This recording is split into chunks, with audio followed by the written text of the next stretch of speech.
যে কোনো সংগঠনে মহিলা সংগঠন খুব প্রয়োজন। 2% নারী ভোট দেখাতে হলেও কিন্তু দরকার। কিন্তু এরা তো ছাত্রী সংস্থাকে আপনার পুশ করে সামনের দিকে নিয়ে এসেছে। এর পরবর্তীতে যে ওরা মহিলাদেরকে কোনো জায়গা দেবে না, এই জিনিসটা ওরা প্রমাণ করে দিয়েছে তাদের যে সমাবেশ হয়েছিল সোহরাওয়ার্দী উদ্যানের সমাবেশে, স্টেজে কিন্তু কোনো মহিলাদেরকে তারা জায়গা দেয়নি। এই জামাত কিন্তু কোনো মহিলা বক্তাকে তারা জায়গা দেয়নি, এবং আশেপাশে তেমন কোনো হাতে গোনা 2-4 জন ছাড়া মহিলা সাংবাদিকও দেখা যায়নি, তারা জায়গা দেয়নি। এরা মহিলা বিদ্বেষ বরাবরই ছিল, এরা মহিলা বিদ্বেষ আছে, এরা মহিলা বিদ্বেষ থাকবে, সারা জীবন থাকবে। অতএব মহিলাদের কোনো জায়গা নেই, ছাত্রী সংস্থা একটা রাখতে হয়, রেখেছে। কারণ তা না হলে তো এরা ইন্টারন্যাশনালি বলেন ন্যাশনালি বলেন বিতর্কের জন্ম দিবে। এই জন্য নামকা অবস্থা একটা রাখতে হয়, রেখে দিয়েছে। বোরকা পরে আসো যাও, শেষ। কিন্তু এদেরকে এরা না কখনো লিডারশিপে আসতে দিবে, না এদেরকে এরা কখনো জায়গা দিবে, প্রশ্নই উঠে না। মহিলাদের জায়গা এদের ঘরের ভিতরে, চৌকাঠের বাইরে এরা মহিলাদেরকে কল্পনাও করতে পারে না। জামাত শিবিরে এরা বিয়ে করবে, এবং এদের তো তথাকথিতরা একজন এক বিবাহে বিশ্বাসীও না। এরা একসাথে 4টা-5টা একাধিক বিয়ে করতে বলে, বহু বিবাহ করতে বলে।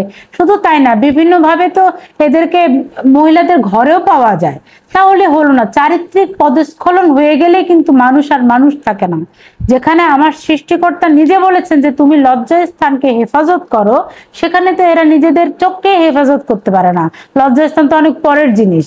এরা মহিলাদেরকে শুধুমাত্র চিপস, প্যাকেটের চিপস মনে করে, যে ছিঁড়ো আর খেয়ে ফেলো, আর কিছু না। তো কিন্তু আমাদেরকে তো আমার আল্লাহ সর্বোচ্চ সম্মান দিয়েছে, আমাকে বলেছে তুমি পড়ো। পবিত্র কোরআন শরীফের প্রথম শব্দ ক, উনি কিন্তু বলেন নাই যে শুধু ছেলেরাই লেখাপড়া করবে, উনি সবাইকে পড়তে বলেছেন, জ্ঞান অর্জন করতে বলেছেন। তাহলে আমি কেন অন্ধ থাকবো? আমাকে অন্ধ করে রাখার কোনো অধিকার কারো নেই। অনেকেই আপনার বক্তব্য শুনে বা অনেকে বিভিন্ন ভাবে মন্তব্য করছেন জামাত শিবিরের বিদ্বেষ, বা এই যে বিদ্বেষটা আসলে কি কারণে? ইসলাম বিক্রেতা কোনোভাবেই আমরা গ্রহণ করতে পারি না। জামাত শিবির কি ভালো কোনো কথা বলে? ওদের প্রতি আমার সহানুভূতি দেখানোর কি আছে? ইভেন যারা আপনার মহিলাদেরকে জায়গায় দিতে চায় না, তাদের প্রতি সহানুভূতি তো কিছু নাই। এই দল ক্ষমতায় আসার আগে এরা এরকম, এরা যদি ক্ষমতায় আসে তাহলে তো আপনি মহিলা কুকুরদেরকেও বাইরে দেখবেন না, বিড়াল, মেয়ে বিড়ালদেরকেও বাইরে দেখবেন না, এমন অবস্থা হয়ে যাবে। দেখা যাবে যে একটা মেয়ে বিড়ালকেও এরা বোরকা পরা ঘরের ভিতরে রেখে দিছে।